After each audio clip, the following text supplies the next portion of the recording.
here's another nugget of history, El Dorado County.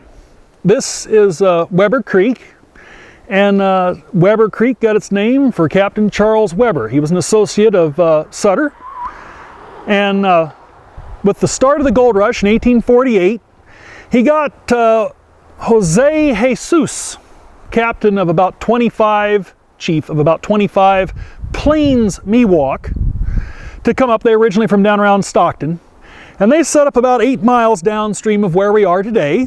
And in 1848 and 1849, they extracted over 400 ounces of gold for Captain Weber and his men. Now, the Plains Miwok were a different band than the Miwok that were living right here. This creek was originally called Pol Pol Mol. It had been Maidu, Hill Nisenan territory up to about 30 years before the gold rush, when due to slave raids from the Plains Miwok, the local Hill Nisenan had to abandon the villages of Banak Molok, Anchoma, and Ikelepakan in order to not get grabbed for slaves. In that following 3 decades, Mountain Miwok had moved in, and this was now the village of Wuhuluk, which was about 80 Miwok individuals, not altogether being Miwok. Some of the people in the village were Hill Nisenan, who had been taken as slaves in prior raids that had occurred in the recent past. Well, Charles Weber's associates, some of them were British, some of them were Spanish. Well, they wanted to keep the gold for themselves. Business, you see. Well, the first gold strike in California wasn't here.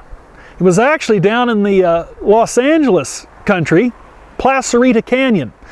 And down there, the local padres and dons had encouraged the Indians to keep the other folks out. Well, some of Sutter's people are from Placerita Canyon. They were familiar with the gold mining.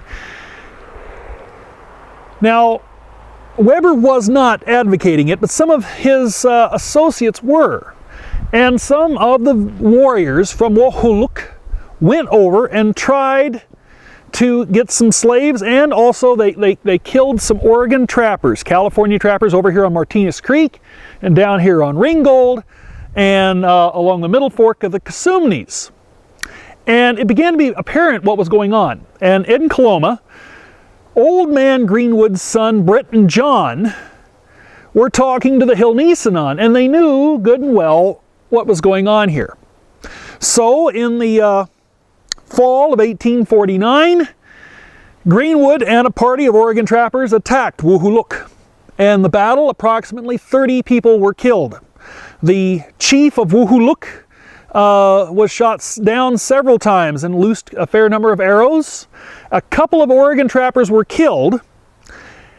However, at the end of the battle, many of the Miwok here said, "They told us to do it. Give us mercy. We were told to do that." And they discovered some English pound sterling, and they found the handmade muzzle-loading rifles of 3 of the missing Oregon trappers. These guns were made, they're completely handmade, and people would identify, it was obvious. The Hill Nisenan had brought Bret Greenwood and the Oregon trappers to the very site of where many of these raiders were coming from. And while they knew some of the history says, well, they took 30 hostages or 30 slaves or 30 prisoners.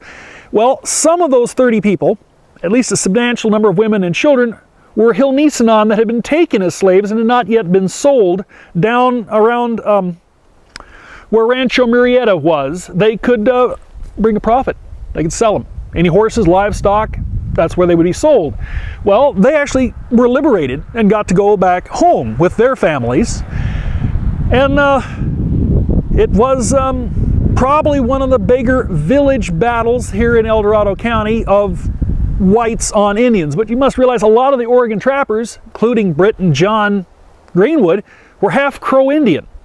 Old Man Greenwood was 65 years old before he even married Bachinga Young Colt, a Crow woman.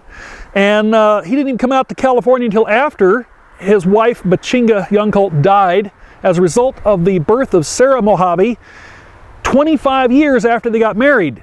Old man Greenwood was out here in his late 80s, and it is his sons, who were then in their 20s, that were guiding immigrant trains out here as guides. Many of the people that were in the Oregon Trappers group were themselves half Indian. Some were full-blooded Indian. So the battle that occurred here was typical of what you would expect. And while the scalps were taken, it was customary to the kind of warfare these people were used to doing. So it was probably a bit better to put that in context. Now, we call it Weber Creek, but its original name was Pol-Pol-Mol, and this is the site of Wuhuluk. And we're going to come back. I hope you'll tune in for another history nugget from El Dorado County. Thank you.